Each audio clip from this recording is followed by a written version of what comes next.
वैराग्य विद्या निज भक्ति योगा शिक्षार्थमेक पुरुष पुराणम श्री कृष्ण चैतन्य शरीर धारी कृपाम्बुदिर्यतमहं प्रपद्ये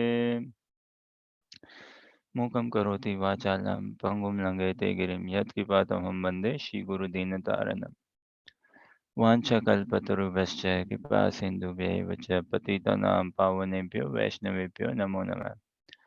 जय श्री कृष्ण चैतन्य प्रभु नित्यानंद श्री अद्वैत गदाधर शिवासादि गौर भक्तविंद। हरे कृष्ण कृष्ण कृष्ण हरे हरे, हरे Ram Ram Ram Hare Hare. Hare Krishna. See, from the study of Bhagavad Gita, overall what Krishna wants us, he wants us to become simple. He wants us to be humble, to always stay humble, to be always simple and to always stay humble. And that humility and simplicity will only and only come about when I'm in a loving relationship with Krishna. Until and unless I don't know Krishna, I don't understand, and I'm not in a loving relationship, I'm not in a loving relationship with Krishna, I can never become humble, I can never become simple. Externally, I may be making myself humble and making myself simple. And what should be done? So take this as a question. What should be done so that I never get upset in life? I never get hurt in life.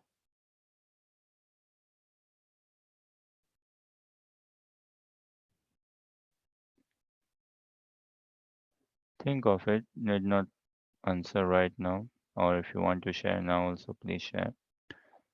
Thing is, what quality should I possess? Should I work upon? Should I have that I never feel hurt, upset, insulted in life, humiliated in life. Hmm? Think of this, and during the course of our study, today, tomorrow, later on, whenever, see if you have an answer. So, and now should we go chapter 10, text 25? Harsha, share screen whenever you can and read translation and purport for yourself, please. Maharishinam Briguraham Giram Asmi Ekamaksharam Yajnanam Japa Yagyosmi Stavaranam Himalaya.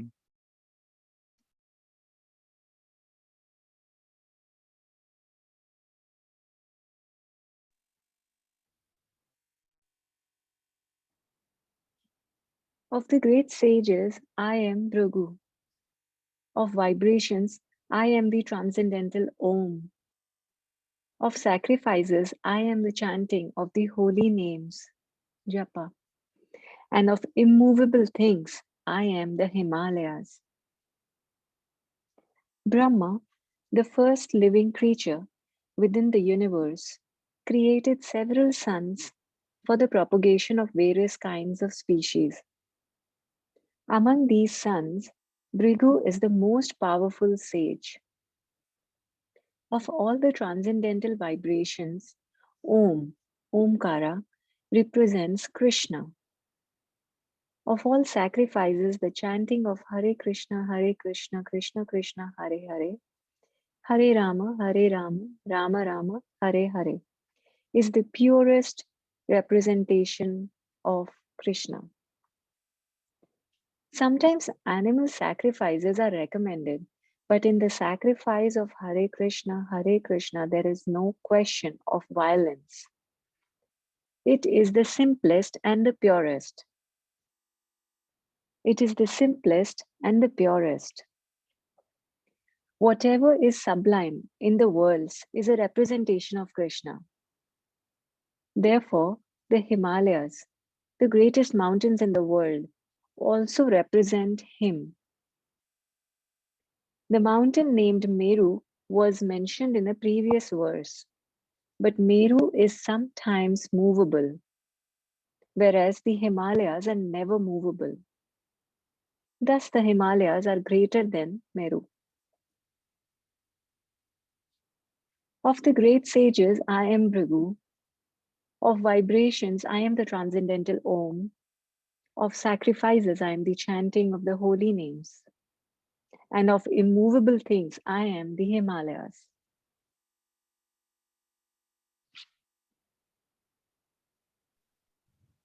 Harsha, read that sentence again from purport, whatever is sublime.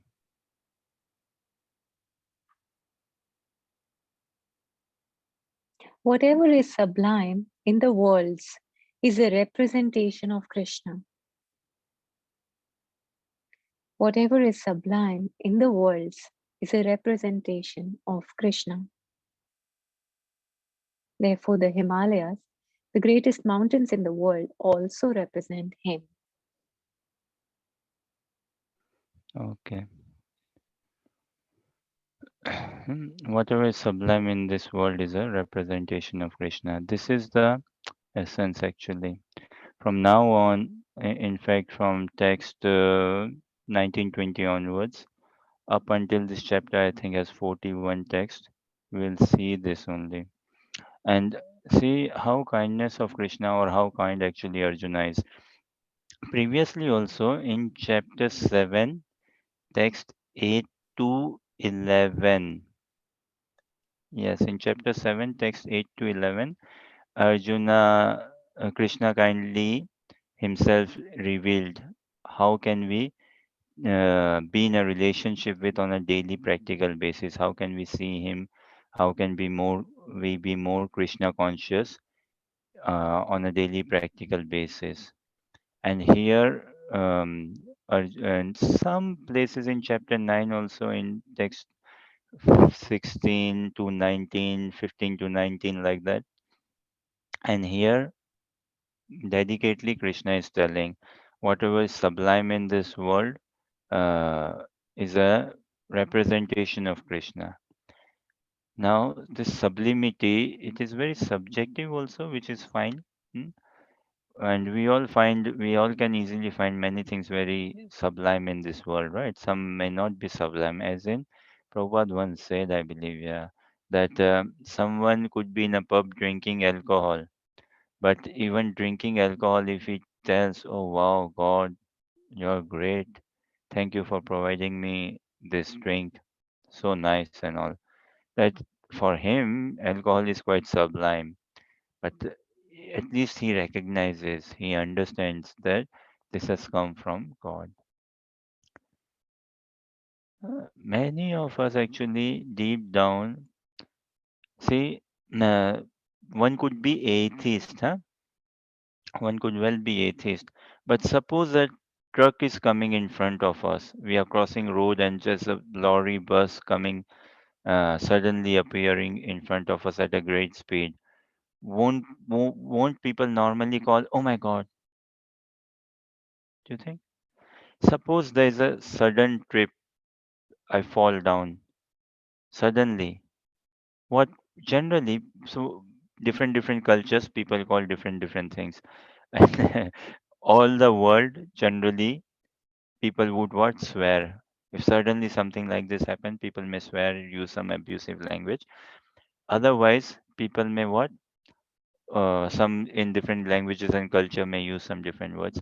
But by and large, worldwide, do we think people may call, oh God, oh my God? So even if theist or atheist, theist surely should be a God dependent, should be God dependent. But even atheist, they also would just like call, oh my God, oh God. And there was this thing as well, right? Was it in 75? NASA, I think, wasn't it? They sent shuttle or something to the moon, and some astronauts got trapped and very life and death situation. And so the government and the NASA people, I believe it was NASA, They themselves were telling all the churchgoers, worshipper, places of worship, please pray for our people, our team who have gone there and they are struggling. They are very struggling. So please pray for them. So deep down, we all have this feeling. We all have this emotion, this thing. mm, Oh my God, sort of thing. Uh, And we all have this thing of to love and serve someone or the other. This is where theist and atheist can easily shake hands, right? We wouldn't find ourselves at loggerheads with this. No, even if one could be a atheist, but yes, I serve my country, I love my country, or I serve society in this way and that way. I believe in community services. Mm. So none of us. Also on sublimity, we all can find sublimity. It's just someone finds sublimity in, say, an intoxication, someone finds sublimity in some other things. But the source of that sublimity, this is why um, the source of the beauty has to be seen, not just on the skin level, on the physical level as such, someone's talent and all. What is that source? Where is it coming from? Krishna. Krishna is the ultimate source. Of the great sages, I am Bhrigu. So Bhrigu is the sage of the demigods, son of Lord Brahma, and uh, I'm the transcendental Om of vibrations. I'm the transcendental Om. So Om is like none other than Krishna in the sense it's a sound, physical sound vibration, sound representation of Krishna. Om, uh, manifestation of Krishna. Uh, then of sacrifices, I'm the chanting of the holy names Japa. So this is one thing. In Kali Yuga, the sacrifice or austerity, generally in Western world, people do not understand austerity. By austerity, Western world means mostly jobs related or government plans related that okay funding related government is doing some cuts on funding. Austerity means to hold back, to cut down. Not and in the Eastern world, perhaps austerity is more common, like doing austerities, tapasya. So, of all the sacrifices, of all the tapasyas, austerities, the most recommended in this age of Kali, in this age of quarrel and hypocrisy, is the chanting of the holy names of Krishna, the most potent by far. No comparison, actually. No comparison. Is that so? Like many things, now I go on. Um, have you heard of phone fasting? Yeah, there's phone fasting as well, right? Phone fasting, social media fasting, internet fasting, then fasting from food as well, grains and all this. The best thing what we can do is give our mind to Krishna, and for that, the best way how to control our mind is to sound vibration, japa, mantra, meditation. And then we'll find ourselves, wow, the real austerity actually, devotees say, is what? To be able to listen to when I do japa. Okay, take this as a question. What is more difficult in japa? Call chanting or listening to the chanting?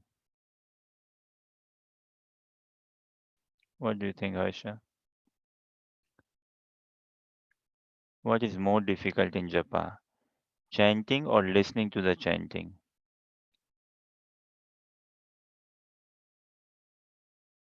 Lucy says listening.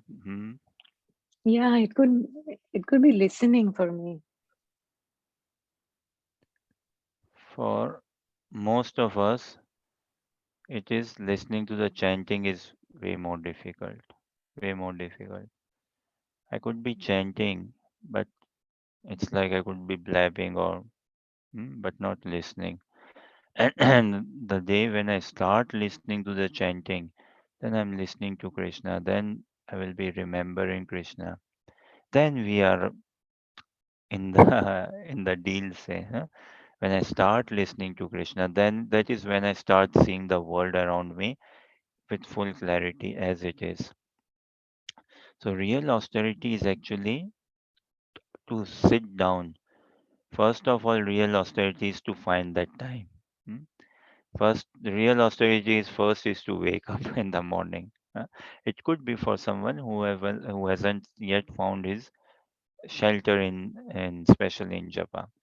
Waking up, preparing oneself for japa, finding that time, sitting down, or even walking for that matter, say, and then doing the japa and listening to the sound vibration. Good japa means good listening. If I'm listening, then yes, japa is good or going good. Uh, and there are many mantras for good japa. One is like at the time of japa, everything else can wait. At the time of japa, when I'm chanting, everything else can wait. So I need to train my mind. It's more all about priority, how much priority I give, what is my priority, understanding what are my priorities in life. And we have to fall in love with the holy name. Tell you what, the holy name is a personality. Huh? The Hare Krishna Maha Mantra, holy name is a personality and none other than Radha Krishna. None other than Radha Krishna. So it's not like I'm just calling some names. No, I'm in a direct communion. I'm in a direct communication with Radha Krishna. I'm in a direct talk with them. And this is the best service also we can do actually to call out to Radha and Krishna. Japas actually is mantra meditation should be our meditation.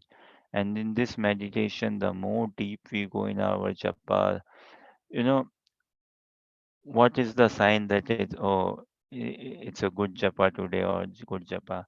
If the japa is good, na, see, I would want to bang my head. If the japa is good, I would want to really hit my head on the wall, sort of. Because the sound vibration, the transcendental spiritual sound vibration, will be running so up and high in my whole body, in my whole consciousness, and all that this body would be struggling to hold itself. Also, put my head on the wall or cry or something, like as in one would be feeling that intense, should be feeling that intense separation from Krishna, intense hankering, intense longing for Krishna. Like we see, World Cup is going on, right? Football. Now, if someone puts a goal, makes a goal, does he not go a bit bonkers? One can go a bit real wild and crazy, right? In the celebration of it. You suppose we get a news, okay, I've got this job interview and I've got the job result, I've got the job. Then, yes, suppose you have won this lottery. Then, like, yes, where do I? Huh? Likewise, when japa, when one is very much tuned in the japa, means he would be like restless, very restless, very restless. So the highest sacrifice, actually, the best thing we can do is good japa. Actually, when we do good japa, everything else, japa is an automatic natural medicine. It clears up many logs, many yeah clogs we are having. And the key of good japa is good listening. Uh, At the time of japa, everything else can wait. Everything else should wait. With good quantity only, good quality japa will also come. Only through good quantity. When I a bit increase on the quantity, say, then quality will come about. The more I listen to the holy name personality, the holy name will reveal himself. Krishna will reveal himself more and more. And the various stages of japa, three broad stages are: one is the stage of offenses, nama prad, which generally, of course, I mean, obviously, I do that. I'm at that stage only, and I suppose a conditioned devotee generally on the stage of offensive chanting nama prad, as in we are doing japa, but My japa is very inattentive, not attentively chanting, and even not understanding the glories of japa, and some offenses around the chanting namaprad. Then, if when that clears off, next stage is what? Namabhas, as in when the sun has not fully risen, but we can see it on the horizon. So my chanting has not fully become perfect. I've not fully perfected my chanting, but I can see some glimpses, some bhav, some transcendental, some experience of transcendence, although short lived, very short lived or some. But yes, there had been some in and out. Namabhas. And then Shuddhanam. Shuddhanam. Shuddhanam is where one is serving Radha Krishna, the divine couple, through the holy name, giving them, bathing them in the holy name, swinging them in the holy name, and purely absorbed in the holy name. Ultimately, we all have to receive that. We all have to see that. Mm. And this whole life is how we are preparing ourselves for that. And you see, again, see, one of the signs, one of the thing, is it not? When we are suddenly panicking, suddenly, say, again, crossing streets, or suddenly I fall down, trip and fall down, w- which sense gets most activated? So, okay, let me answer myself and then you can say. So, suddenly, say I'm crossing a road and there's a car coming, or suddenly I trip down. Is it not I would shout, make noise, something? Hmm? I will use my hands as well, possibly hands, leg, feet, something, but I cannot stay silent. Uh, it's not just I will be using gestures and not speaking out. I may or may not be using hands, but definitely I will call out something. Danger, stop, watch. You know, or I'm, oh my God, oh, or something will come out from inside. And this is the japa thing. This is japa. How much I can absorb myself in chanting the holy names when something comes, Krishna. And actually, it is what is inside, only that comes outside. What is inside of me, only. If I'm panicky from inside, then panic will come outside.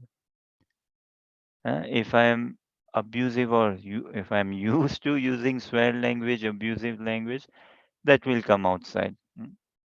And if in my inside there is all internal vibration going on, the name of Krishna, the relationship, the love, and everything, if I'm thinking about Krishna, then yes.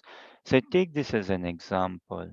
A mother, she is going to pharmacy, hmm, and it's a cold, chilly night. She's going to pharmacy. Why? Because it's winter, cold, chilly, dark night, and her son, young son, he's very sick. She needs medicine for her boy, and she had to walk a long distance. There's no transport and all, and cold, and manage some money and low phone battery, everything. But throughout, her focus is where? On the son, on the child, and to get the medicine for the child. And say on the return, if she happens to again cross road and there's a car and some danger or some sort of accident, she would worry, panic, call out, say something, but her mind, where her mind would be absorbed? On the son, not most likely on her child. Hmm? And call out something. Likewise, I have to really internalize my life, thinking of Krishna. And this again, if I can force myself, good. Whatever, if I even if I can force myself to be Krishna consciousness, that's very good. If I can force myself to think Krishna, good. And it is something by forcing, it has its limit. It has to come naturally. This is why the shelter, the guidance, the of a pure devotee. And if not a pure devotee, then someone at least who I consider to be a devotee, someone at least who with whom I can share my heart, reveal my heart, uh, find him a bit genuine, truthful, honest. trustworthy, and also devotional sentiment, someone who has got devotional feelings and someone who understands scriptures. So by tagging along, or then yes, I can think of Krishna. Or so on that example, the mother might quite possibly be thinking of a child and calling out something, maybe her son's name. Likewise, how much have I internalized my relationship with Krishna? That is what is only going to count at my final breaths. Whatever I have sowed in, whatever I have absorbed or contemplated inside, is what is going to come outside. Now, be it my fears, my worries, my attachment, my joys, relations, whatever. So this is why the sound vibration is of all the austerities, of all the sacrifice. Sacrifice means what? Taking some voluntary penance, some voluntary austerities, tapasya difficulties, uh, to train and control the mind and senses. And it is the most difficult to be able to chant the holy names of Krishna. Other things say fasting. Still okay. I can somehow make myself sit, not eat, and all, pass the day.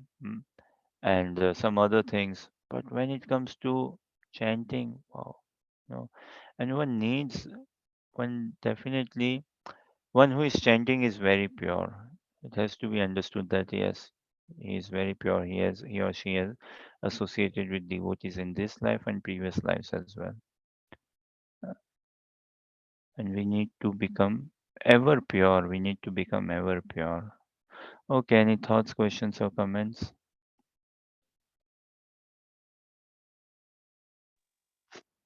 Do you think there is room for reflection in Krishna consciousness? Surely that is a positive. Like, is it Jnana Yoga, Jnana Yoga? Wait, because obviously, if you're studying the scriptures, you're experiencing Krishna consciousness. Does reflection come with that to kind of shift you into a new state of awareness? You know what I mean?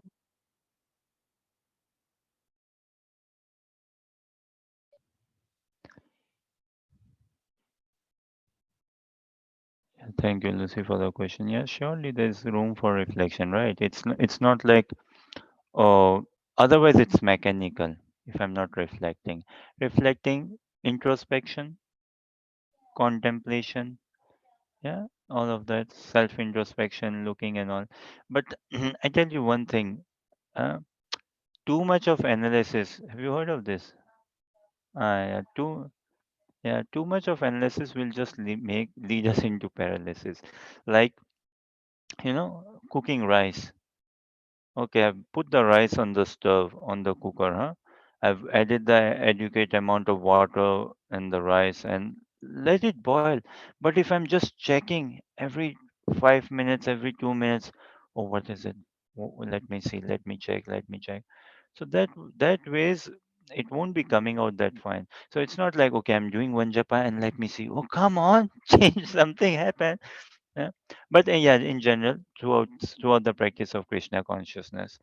So it's not, I shouldn't go into practicing Krishna consciousness thinking, oh, yes, today I started, maybe like I will give myself 3 weeks and I'm waiting for that magic. Come on, 3 weeks. Where's the magic? Come on, bring the magic. No, no, not that ways. But yeah, there should be contemplation, reflection.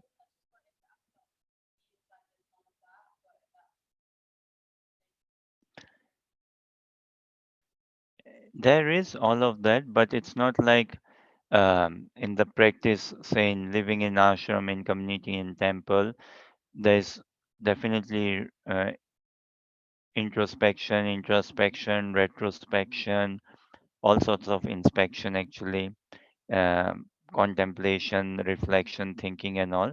But need not necessarily be say, okay, I sit down in the japa room after doing japa and then do. self-analysis. Not so much. It will just naturally come about the in the dealings with devotees and in the dealings outside those who have not yet become devotees and all. Everything will just naturally come about. I mean, and we would be surprised. We would surprise ourselves when we are a bit outside of devotee associations. So we would be meeting people whom we used to meet previously, also for that matter, my friends, relatives, and other people, work people, and all, everyone. But then the meetings and all would be very different. Meetings and all would be very different then. So that then itself will open all the doors for us for contemplation, reflection. So this is okay. Let me put it this way, your question, and see if this ties in with your question. Harsha, Lucy, for both of you. There are two things. What would you like more? Hmm. Um, One may argue, well, this is a subjective, personal, feeling oriented, but still say, huh? The two things. One is enlightenment, and another is awakening of the heart, and one is say enlightenment. Enlightenment. What would you go for? If I have to tell you, okay, I give you enlightenment or I give you an awakening in the heart, say. I would go for awakening in the heart. Okay, Harsha says she will go for awakening in the heart. Lucy imagines that they both are they the same or not. They sound quite similar, but they are quite different in the sense. Enlightenment, when I say it's more to do with the intelligence. Okay, I've philosophized. At some point, the philosophy has to go down the drain. Who cares the philosophy, Baba? In the sense, see, uh, Krishna's father, Vasudev, and Krishna's mother Devaki. They were captured by Krishna's uncle Kamsa, maternal uncle Kamsa, and then Vasudev convinced him that okay, you have a threat from our child. When our child is born, I will personally hand over all my children to you, and you do whatever you want to do with them. Spare your sister, spare my wife, your sister, and when the children are born, I will be handing them to you one by one after the other. So fine, Kamsa liked this deal very much. He agreed to it. So the first child was born, and then Vasudev, very faithful, he took the child to Kamsa, the king. And Kamsa said, "Oh wow, I like your honesty and all." Cut the story short. He 6, 7 child were born, and he gave one after the other to the king, and the king actually he killed all those child. Huh? But when Krishna was born, Kamsa did not go to Vasudev did not go to Kamsa to give the child. When Krishna was born, Vasudev took Krishna to Gokul, to a different place altogether, to a different place. So, thing is, philosophy, principles, morality, everything is good. They are fine.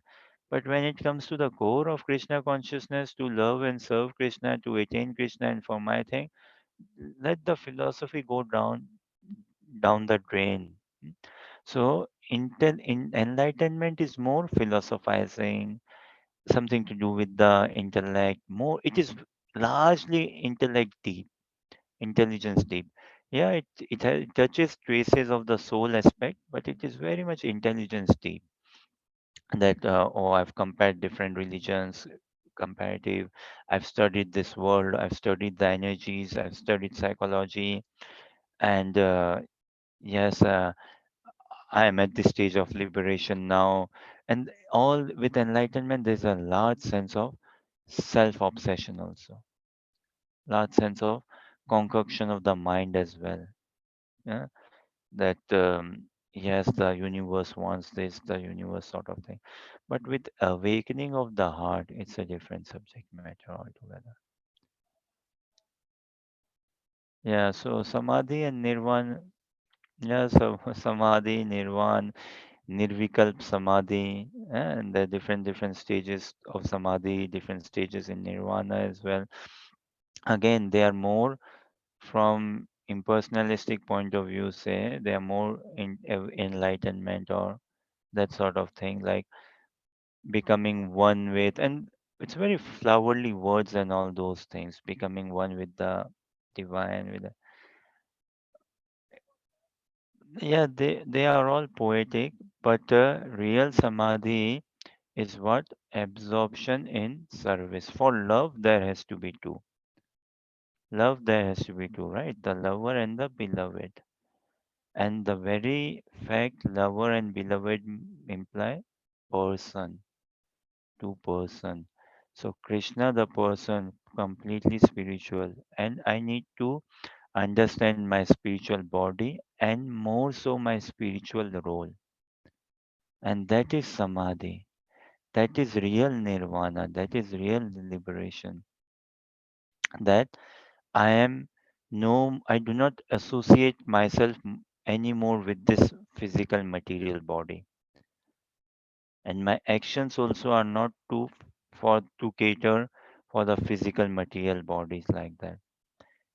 That is then going into samadhi in my spiritual body and absorbing myself completely in my spiritual service to Krishna. And always I say, always, always, always, whenever we say Krishna, we mean Radha Krishna, not just Krishna, not just Krishna. Or in Mahaprabhu's, actually, there's more deep, more things to understand, but we never mean just like, okay, Krishna. Uh, And there are more things, but maybe another day we can try to understand and discuss. So, yeah, real samadhi is what? Finding out who am I, what is my spiritual identity, spiritual role, and in subservience nature. This is Mahaprabhu's teachings. In subservience nature, there is no higher joy than becoming a subservient. Shall I share a small example around it? Say, huh? See it if it ties in with this chapter as well. The chapter entitled "Opulence of the Absolute." Huh?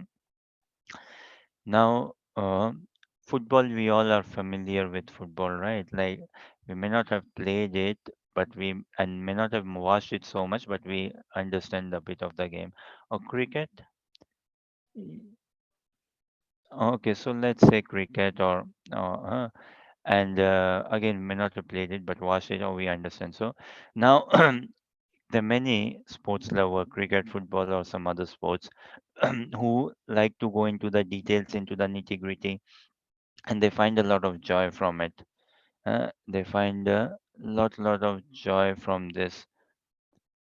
uh,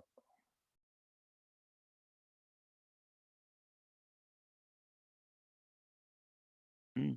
So now see World Cup and big, say, football match happening, World Cup, big football currently also going on, isn't it?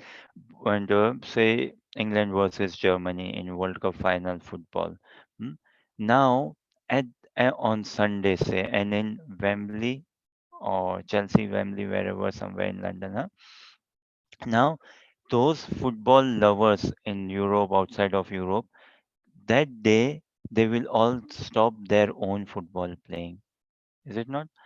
In fact, any club games and all, no club games will happen that day. So much so, some companies will give their offices also close, employees also on leave and all. Why? Because big game is going on, World Cup, England versus Germany. I might be a big football fan, and for myself also, I might be playing football. But when it comes to watching football, England versus Germany play, I will easily give away my football, playing in my backyard, in my garden, or even in a football pitch in my local town. I will give that away. Why? To watch them play. And now say this thing. There's this game in Wembley, football game happening. England versus Germany. And if the authorities, if they declare we need some volunteers to do what? To do something with the parking on the parking grounds, to do something on the with the grass. There's some job which has come up. Will we not want to volunteer to facilitate the football game to start on time? Someone who is a football lover, he would say, yes, I would like to volunteer. I would participate so that the game starts on time. Huh? And we would all want to make sure that we are on time, in front of the television, internet, wherever, so that we watch the game live right from the very beginning. And if the authorities need any help, assistance in terms of conducting the game, I can make myself available. I would like to be available. Now, in the stands and all, we would want the security people will also want that everyone comes on time, sits down. We also want that security doesn't hassle us. We get our seats and all, we get good view. Everything. Why? To watch Hurricane and whosoever Germany's big player and England's big player plays, or say Ronaldo and Messi, to watch them play. Huh? We would easily settle down with everything. And I would easily give up whatever tiny bit of self obsession I have with my own football. If I think, oh, I'm such a good player, I will easily. And I would want to watch Messi and Ronaldo play against each other. And now imagine Messi and Ronaldo playing Argentina and Portugal, or whichever country he plays for, Ronaldo, playing each other, and say the ball has been kicked and it has comes to the stand.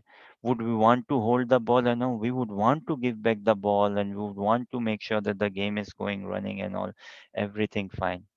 So this is the thing, when we understand the supremacy, the beauty, by supremacy also beauty, the beauty of Radha Krishna, how beautiful they are, then any attraction of this world will not be able to hold me, and easily my self obsession, my intellectualization, enlightenment, I can easily let go of it. I would want to rather, oh gosh, what sort of enlightenment or self obsession am I stuck with? When I see the supremacy, the beauty of Radha Krishna, when I come across, I would want to go. And what would I want? I would want to be a subservient. As in the game of football, someone could be passing a message. Okay, from say floor 5, there's a building, say fifth floor, pass the message down to ground floor, and from ground floor he passes the message to the referee room, from there. So I would like to play a role wherein I am facilitating in the match to come about, in the two players to meet, in the two teams to meet. Likewise, when I find my appeal in the divine couple, Shri Radha Sham Sundar, Radha Krishna, I should be able to let go of all my attachments, all my mundane things, and whatever. Externally, I'm just doing the needful. I should be doing the needful. But internally, I should be going more deep in my meditation, trying to understand my spiritual role, my spiritual service, and how can I be a facilitator? How can I be a subservient in the divine couple to meet? And that is where I would find my highest joy. And this is awakening of the heart. This is real enlightenment, to understand that I am meant to serve Radha Krishna. That is real enlightenment. Call it enlightenment, awakening. Some of the things, na, at times these are just words. Okay, we try to understand, but the message, the mood is to be of service to the divine couple. And service, how, what? Of subservient nature to the divine couple. Currently, my obsession is with cricket, say. And I know some details, some integrity. And isn't it a joy if a cricket lover finds another cricket lover, if a football lover finds another football lover in a airport, in a bus stop, bus stand, in a pub? What to say? Wow! If two football lovers meet in a pub, easily the whole night can be spent. Likewise, when I find a like-minded mood devotee, uh, who is very much tuned in the teachings of Mahaprabhu, then we should endlessly associate with each other and just cry in listening to the pastimes of Radha and Krishna. And that will that will make us very and very greedy, very and very greedy. That where how can I fit myself in these pastimes? How can I be of use? Not with a view that okay, I mean, not with a view, oh, this will see, there is no thought in here that of liberation. Oh, I'm done with this world and all. No, that wouldn't come about that, okay, wow, I will live life then stress free. We don't want to aspire to attain spiritual world, especially Golok Vrindavan, so that I can live life stress free. That's not, hmm? That's not the motivation. That's not the motivation. And when I, when someone is attached, when someone develops attachment towards Radha and Krishna, then what the prayer is? Jivane marane gati ar nahi more. Srila Narottam Das Thakur's prayers, meaning Jivane marane, while living or while dying, while giving up my body, I do not have any other destination. I do not cry or hanker for any other destination other than your service, other than the service of your divine lotus feet. So Krishna says, okay, fine, I send you to Scotland then. Okay, fine, I send you to England then. Fine, I send you to here, then I send you to there. And when Krishna finds that, well, wherever I send him, he doesn't have a complaint. He doesn't complain. And he's still hankering for my service. Huh? And he has learned this art, how to deal with my people, as in my devotees, how to deal with my, say, new devotees, how to deal with my seasoned devotees, how to deal with my inner circle of devotees. And also, he understands how to deal with those who have not found yet my shelter, those who have not yet found shelter in me, as in those who have not practicing Krishna consciousness for now. So he has no problems as such with them as well, no complaints, and he can deal with them as well. And more so he can deal with nature and everything. So will Krishna have any problem to let me in? No, provided I am still desperate, I am still wanting Krishna. So again, thing is like to attain separation, experience separation from Krishna in one's practice, it is a big thing to experience separation from Krishna. And it is only separation which will make me desperation, which will bring a sense of desperation. Then only this any energy of this world, any attraction of this world has no power, will have no strength, power, capacity to hold the flow of the soul, which is to love.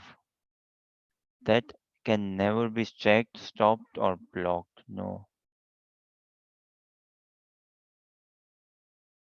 Does this somewhat. So yeah, there is a difference between say samadhi, nirvana, enlightenment. Essential thing is samadhi is what? Absorption. Absorption can come about through attachment. Have we seen anyone to be absorbed who is not attached in anything? Football, drinking, business, money making. One has to be attached to be absorbed into something. Without being attached, one cannot be absorbed. If without being attached, one is absorbed, then one will pass out very soon. One will be very complaining. No, one cannot sustain it, would be out of fear, very much out of fear. So, for absorption, complete absorption, the attachment has to be very strong. And this is why association of advanced devotees is hankered for. And understanding the teachings, the writings of our acharyas, the Goswamis, what is Vrindavan life in Vrindavan like, and further more and more, uh, way more and more. Then we can. uh, give away easily any temptations of this world. So check on that example. I personally find it very helpful. The sport, football, cricket thing, two big teams playing, and for that I am easily, happily able to drop even my gully cricket or even the football in my backyard or in my town. No, easily. Likewise, whatever is my attachment. This it could be man woman relationship, that attachment, family attachment, money wise, uh, pride wise, whatever wise. If I can somehow find the supremacy, the beauty, the divine beauty of the divine couple, I would naturally give up whatever attachment, worries, or aspirations I'm holding, and I would die. I would want to find my role. How can I be a facilitator? How can I play a subservient role in them two uniting? In many ways, also another way, like we see, right? Boy and girl, they're wanting to get married, but there's family situation, chaos, legal problems, this, that, friends chip in, and somehow, a friend may lie, a friend may act, oh, I'm girl's sister, I'm the boy's thing, and they may secretly help each other to pass on some messages via some friends and all. And the friends, they just want to make sure, okay, both the boy and girl reach the date and of marriage place and venue, everything fine, and they get married. And the friends, they are just playing, they want to play their roles subservient. And for that, if the friends boy's friend say he has to act as his brother, yes, I become your elder brother, I become your younger brother, I become your school teacher, if that helps you in getting whatever subservient role, so that you two can meet. Likewise, and this is what is called atmiyata. Ah, this is what is called belongingness. This is what is called relationship.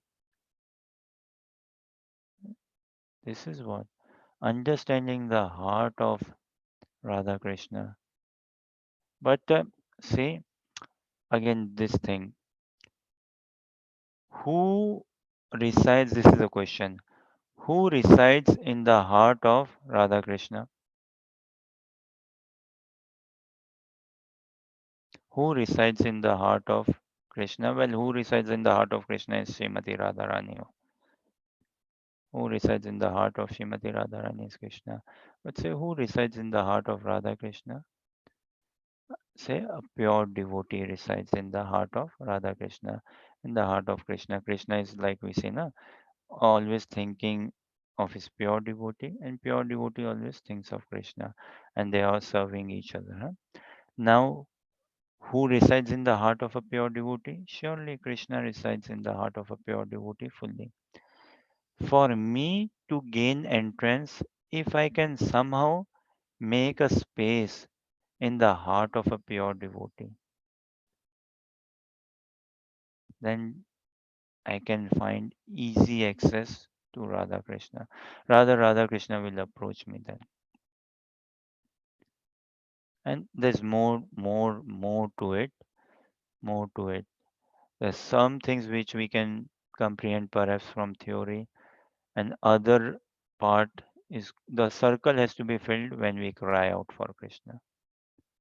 Theory has its limitation, even practicality has its limitation. Also to say, not to frighten anyone though, hmm, those who have attained the divine couple, they have attained it out of crying only, out of cry only, because desperation, because they are so special. Krishna is so special. Krishna is so rare. He's so ultimately rare. So ultimately, we are crying. Who is not crying in this world? Externally, we may not be showing, and sometimes we externally also we show, and we are crying. for peace, security, is it not? Our cry is what? Crying for a peace, for security. Oh, at least this winter I'm able to pay my bills, my job is secured. Crying for, or something more maybe. But we all are crying. So Lucy asked, like, why one has to cry to get say Radha Krishna? Why cry has to be there? Are we not already crying? Cause what we value for. uh, They are so special. Krishna is so special, so unique, so rare, so beautiful. This is why the other day we were discussing that through sadhana, Krishna is very far off. So the only purpose of sadhana is to realize that, wow, Krishna, you are truly genius. Studying Bhagavad Gita, one should say, okay, Krishna, fine, I give up. You are true genius. You are truly beyond me. You are always one game up or hundreds of game up. But what to do? You are so beautiful as well. I'm now stuck with you. So in that situation, what one does? Okay, fine, Krishna. Now I've left, but nothing to cry. I'm left nothing but to cry and continue. And this is what from Vitrasu's prayers, morning Bhagavatam class, right? That in this weight separation, he's one is still demonstrating, I want you very much, but I'm not imposing myself upon you, but just to let you know, I really need you. I really want you. I'm really craving for you, hankering for you. But yes, out of love, I'm not imposing myself onto you. Does that somewhat help answer? So theory has its limitation. Good is theory should help us go into a practice mode. And even practice has its limitation. No? Baba, can anyone say, oh, I've been practicing these many years, I've practiced this, that. I'm a pakka musician. I play mridanga so nice. I play harmonium top class. I play kartal top class. I sing top class. I do deity worship top class. I do cleaning top class. I do Rath Yatras arrangements top class. I do festival arrangement. I've done that. I've done this. I've done that. I've done this. I've done practical services top class. Yet Krishna is will saying is still far off. If I've not become simple, if I've not become simple, if I've not become humble. And simple meaning what? Oh Krishna, you are too sweet. It is you are only sweet. If I can if I can adjust, handle with this, if I can peacefully live with this, Krishna, you are happy, you are smiling, then whatever insult, upset comes my way, setback, should I get perturbed, disturbed by it?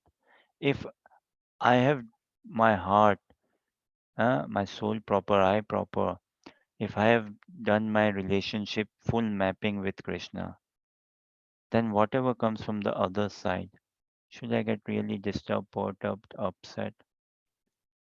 No, because I know Krishna, you are smiling, you are beautiful, and this should help me deal with anything of this world, and this should make me crave, want Krishna, not for my own sake, but yes, Krishna, I would like to give you joy, not directly, but in a subservient way. And yeah, Krishna would also appreciate that. Why not? So this is again not so much theory, even practice, but we have to do everything. Theory also, practice also, everything we have to do. And at the end or at the beginning also, we have to cry as well. And this cry would come. We are used to crying.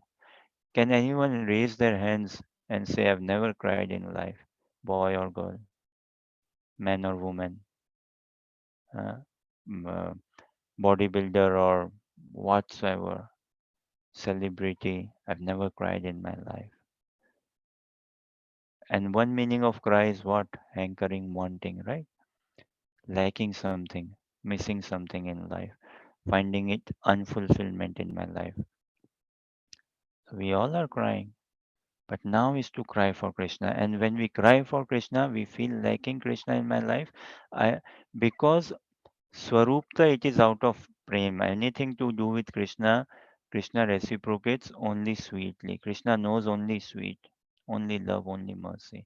So even though I'm crying for Krishna, externally Swarupta, externally it may appear, oh, thank God I'm not practicing Krishna consciousness.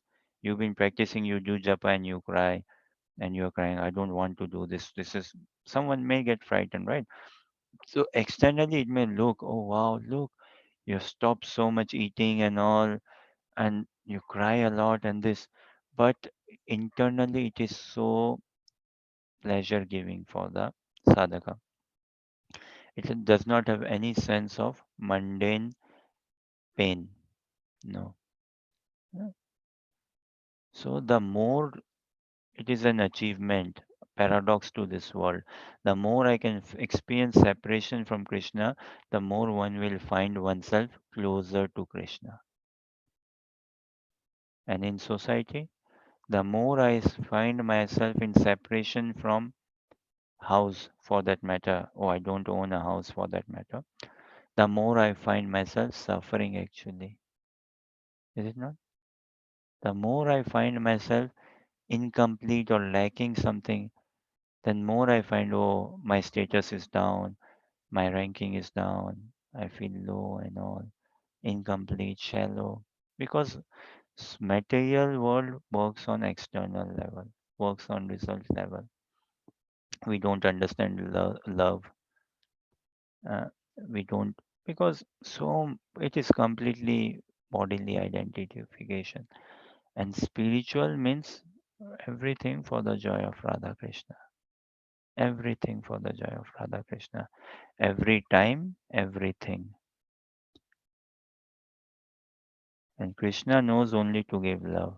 So his separate giving separation is also loving, and his coming closer is also loving.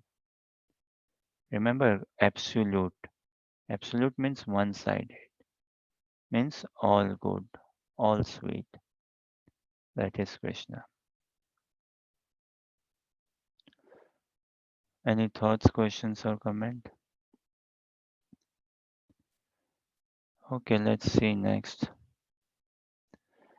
Ashwath सर्ववृक्षाणां देवर्षीणां च Narad गन्धर्वाणां चित्तरार्थ सिद्धानां कपिलो muni. So maybe from here till I think 32, let us read now and then we'll try to discuss from 26 till 32. So I ask Lucy to read, please.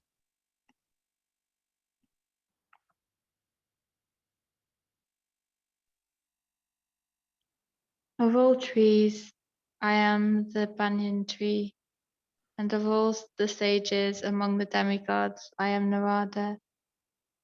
Of the Gandharvas, I am Chitraratha, and among perfected beings, I am the sage Kapila. Purport as well. The banyan tree, Ashvatya, is one of the highest and most beautiful trees, and people in India often worship it as one of their daily morning rituals. Amongst the demigods, they also worship Narada, who is considered the greatest devotee in the universe. Thus, he is the representation of Krishna as a devotee.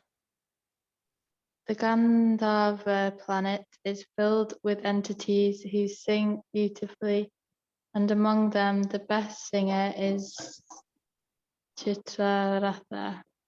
Amongst the perfect living entities, Kapila, the son of Devahuti, is a representative of Krishna.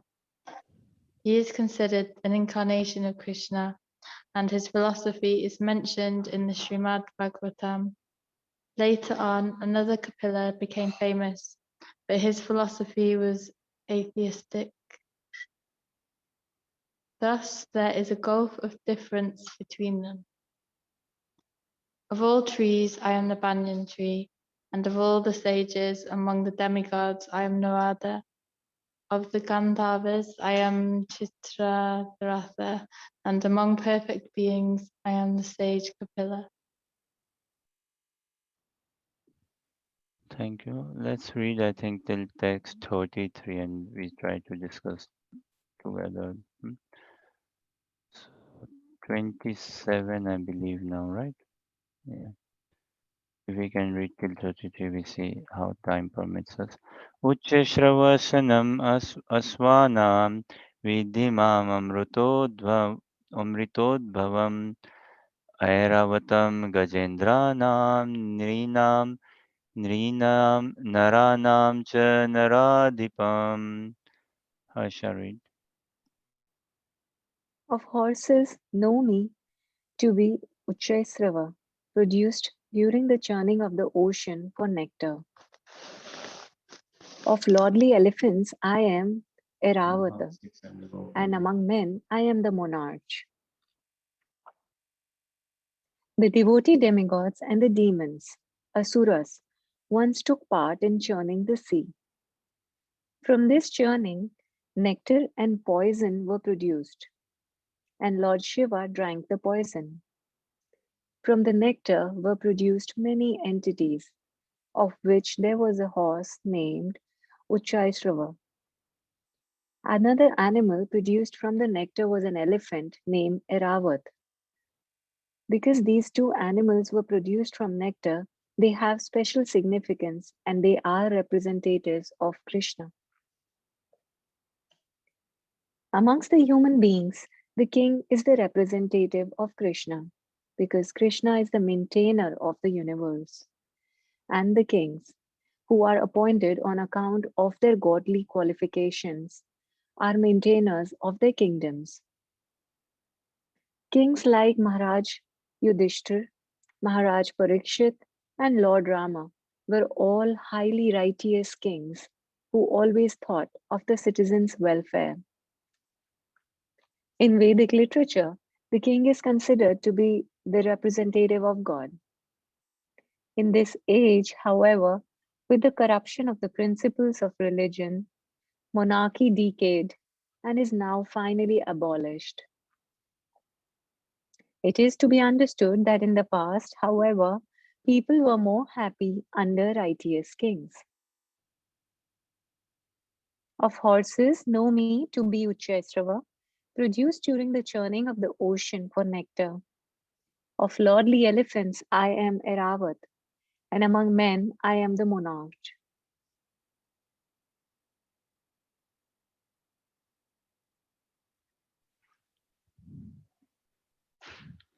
Ayudhyanamaham Vajram Dhenunamasmi Kamadhuk Prajanaschasmi Kandarpa Sarpanamasmi Vasuki.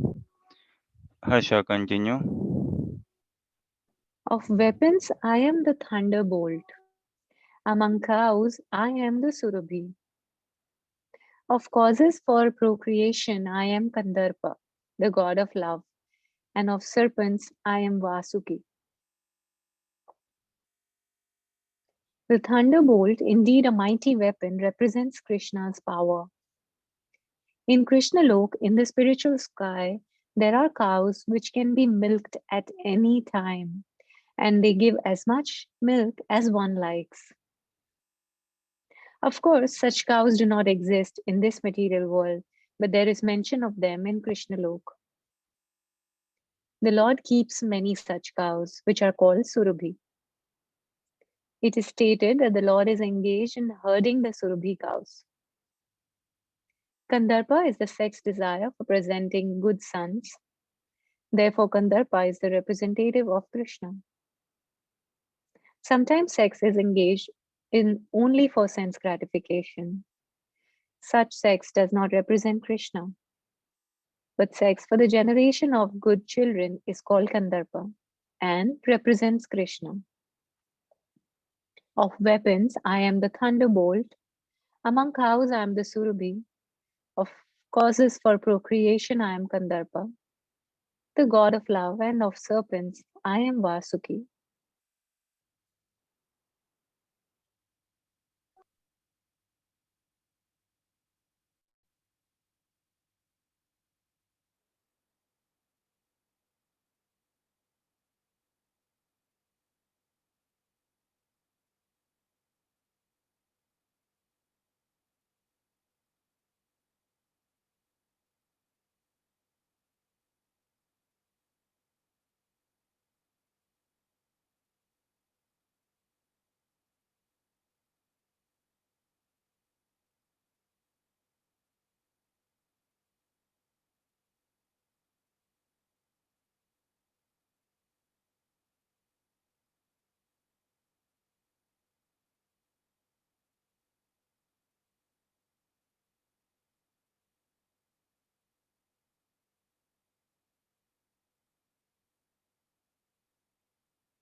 Let us see next.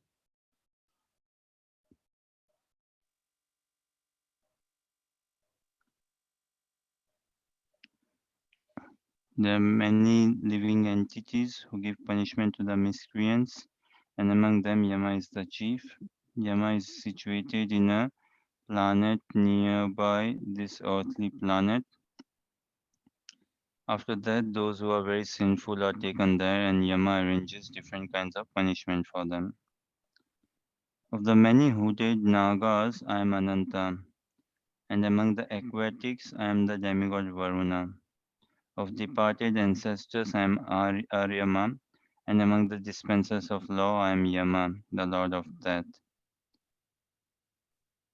प्रह्लादश्चास्मि दैत्यानां कालकल्य तामहं मृगाणां च मृगेन्द्रोऽहं वैनतेयश्च पक्षिणाम्.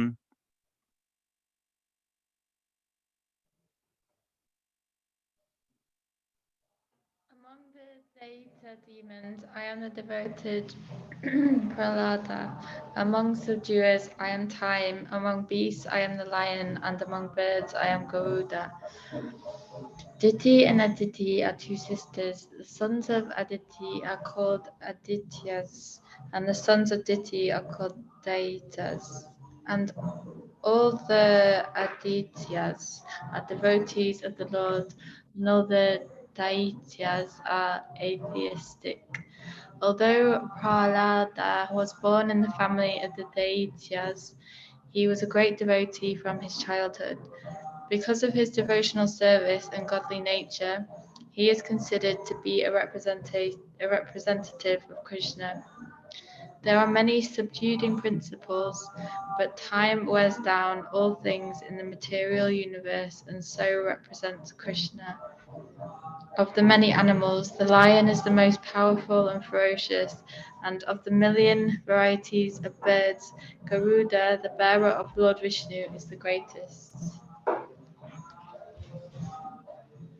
Among the Daita demons, I am the devoted Prahlada. Among subduers, I am Time. Among beasts, I am the lion. And among birds, I am Garuda.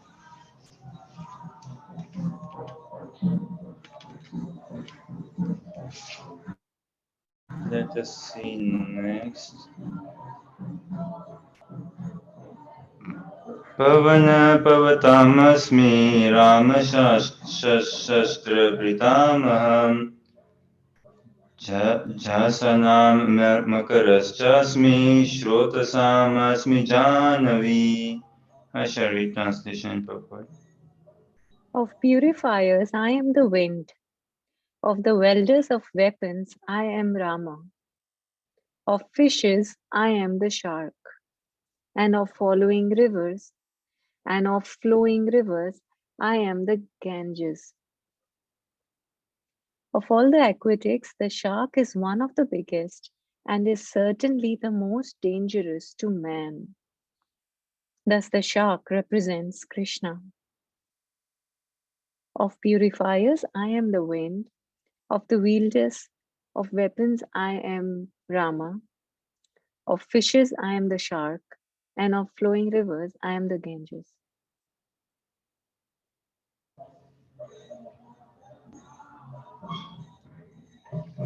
सर्गनामादिरन्तश्च मध्यं चैवामर्जुन अध्यात्मा विद्यानां वादप्रवदतामहम्.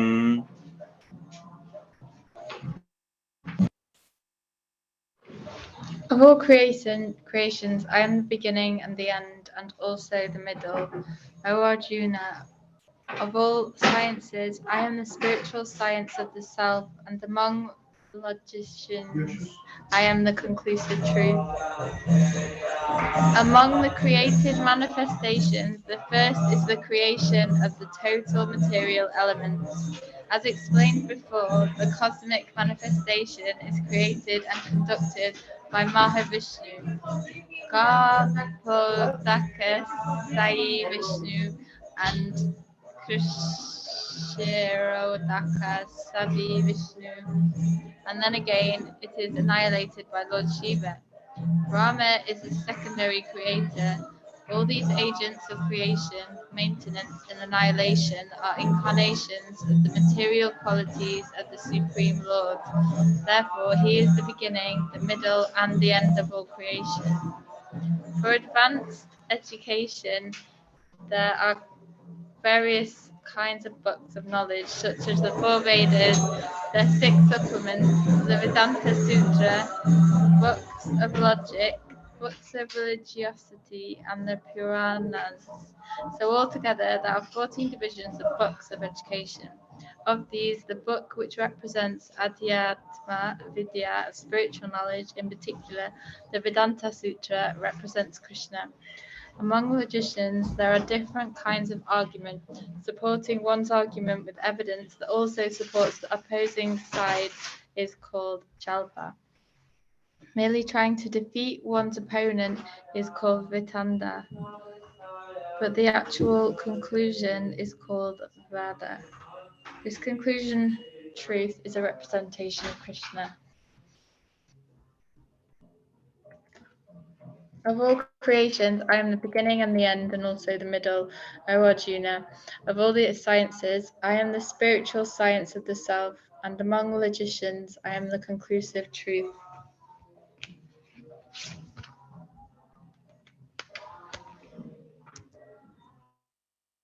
अक्षराणामक्ष अकारोऽस्मि द्वन्द्वसाम शिक्षय च शिखयश्च अहमेवाक्षयकालो धाताहं विश्वतो मुख. Harshari translation purport. Of letters, I am the letter A, and among compound words, I am the dual compound. I am also inexhaustible time, and of creators, I am Brahma. Akara, the first letter of the Sanskrit alphabet, is the beginning of the Vedic literature. Without Akara, nothing can be sounded. Therefore, it is the beginning of sound. In Sanskrit, there are also many compound words, of which the dual word, like Ramakrishna, is called Dvandva. In this compound, the words Rama and Krishna have the same form, and therefore the compound is called dual. Among all kind of killers, time is the ultimate because time kills everything. Time is the representative of Krishna because in due course of time, there will be a great fire and everything will be annihilated. Among the living entities who are creators, Brahma, who has four heads, is the chief. Therefore, he is a representative of the Supreme Lord Krishna. Of letters, I am the letter A, and among compound words, I am the dual compound. I am also inexhaustible time, and of creators, I am Brahma. Haribol. Haribol. How did you find these translations in purport? Isn't Krishna a Very bit fussy? unique comparisons. Hmm.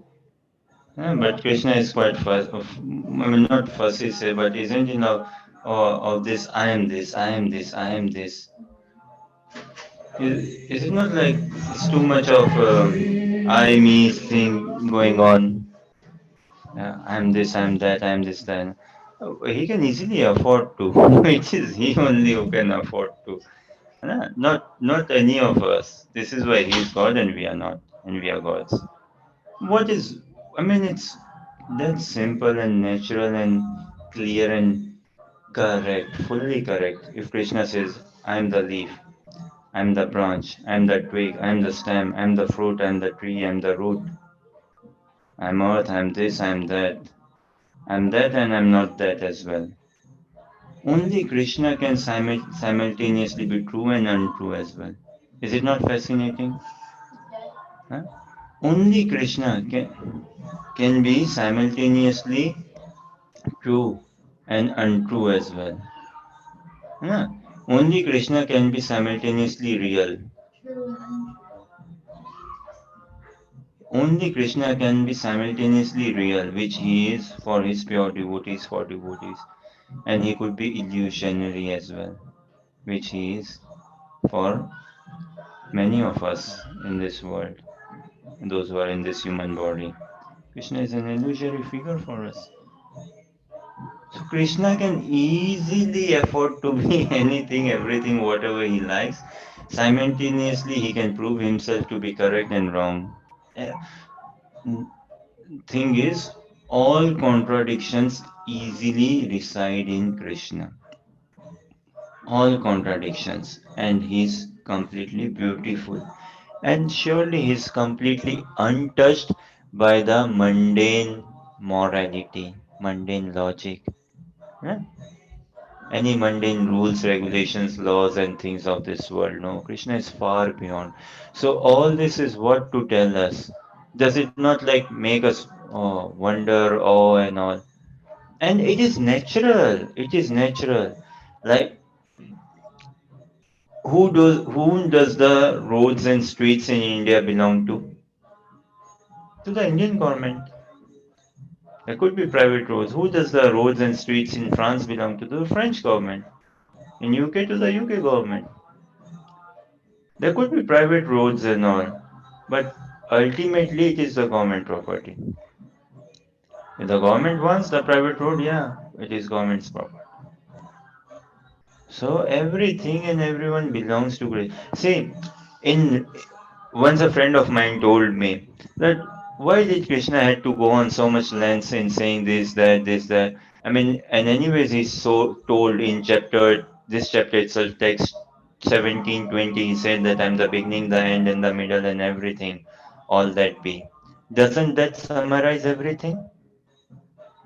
In a way, that summarizes. Yes, Krishna is the beginning, the middle, and the end of everything. What more do we need? That sums up. Yeah, in a way. But see, we Kali Yuga people, we are a bit greedy, or we should be a bit greedy, and to get more faith, to get more clarity, understanding.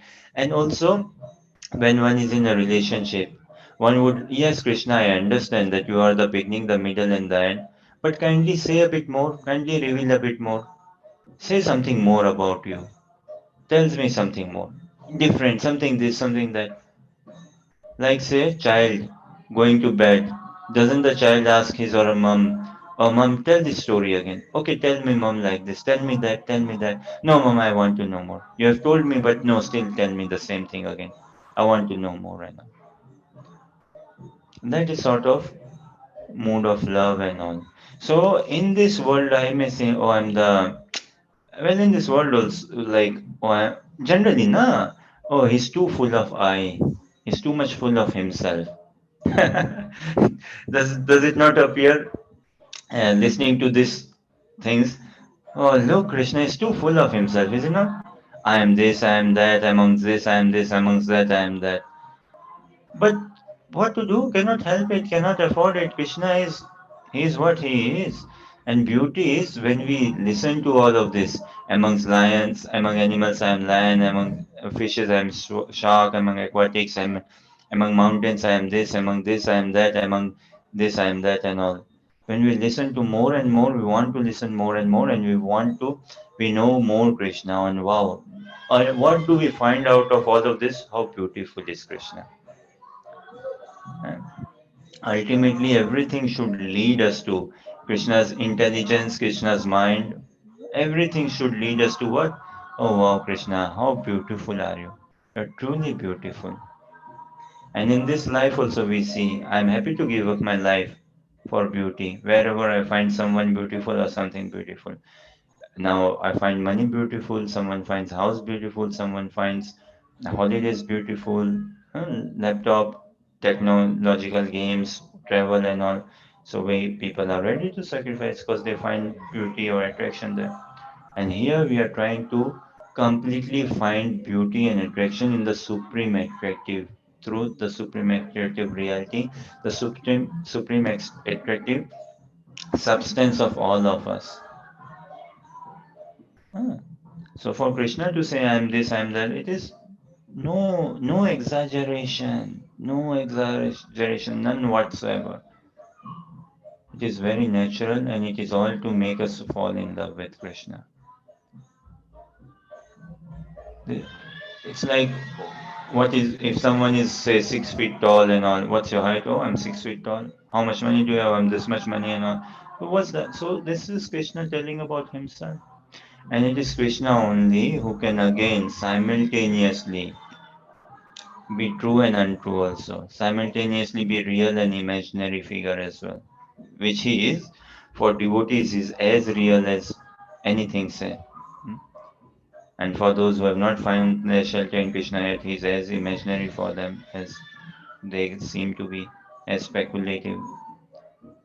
And none of this, by in any form or shape, reduces the beauty of Krishna in any way.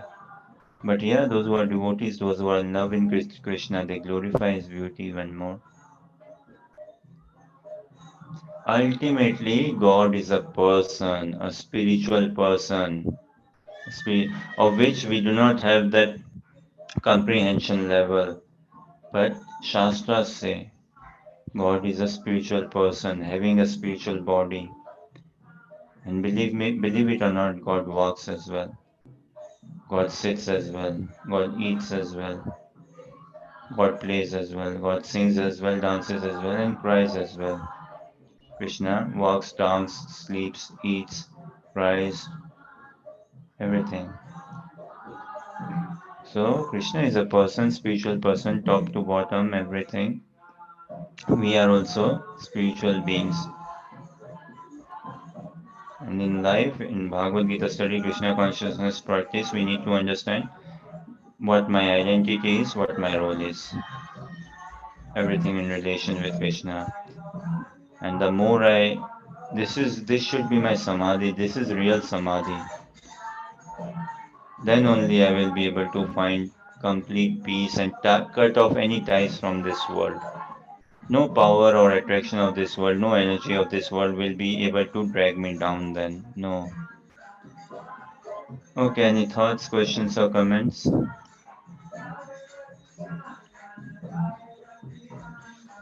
Okay, on this note, I give you peace then. Thank you very much for your patient listening and kind encouragement. Shrimad Bhagavad Gita ki jai. We meet up tomorrow. Hare Krishna. Hare Krishna.